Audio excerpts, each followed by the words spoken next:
In speaking about the terror attack, President Trump today used one very specific word to describe those responsible. I will call them from now on losers, because that's what they are. They're losers. And we'll have more of them.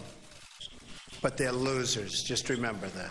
And WBZ's John Keller is here. And John, we've heard evil, we've heard monster in these situations. What do you make of the use of the word loser? Well, Liam, to be honest, when I first heard it, I winced because it sounded like just another ordinary Trumpism being applied to an extraordinary and horrible event. But upon further review, there's a method to the president's language choice here.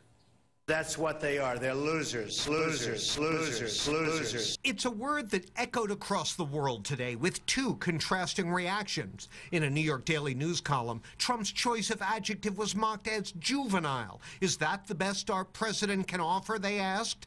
Others noted how frequently Trump has employed that epithet. It's something that the president uses again and again and again to name call anyone he doesn't like, even someone like Rosie O'Donnell.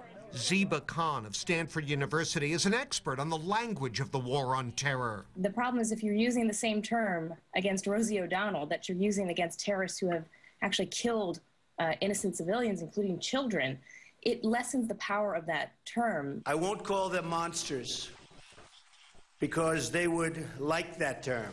He's scum. He's not mastermind. He's scum. But Trump has made what we call the killers a focal point during the campaign, denouncing references to the Paris atrocity leader as a mastermind. And Khan, an advocate of diminishing ISIS by calling them Daesh, a term they consider derogatory, says the president has the right idea. Loser is a better term than, say, criminal genius or mastermind or even monster, because those terms give the terrorists power that we don't want to give them. Propaganda and the war of words is very much part of their arsenal. The more we can dampen what they're trying to sell us, the less powerful they are. Now, you may have noticed Secretary of State Rex Tillerson calls ISIS Daesh as his predecessor John Kerry did. That bipartisan practice, yet another indication of how much language matters in the war on terror. You want to be very careful not to elevate them. I've noticed the president and the people around him have stopped using the phrase radical Islamic terror.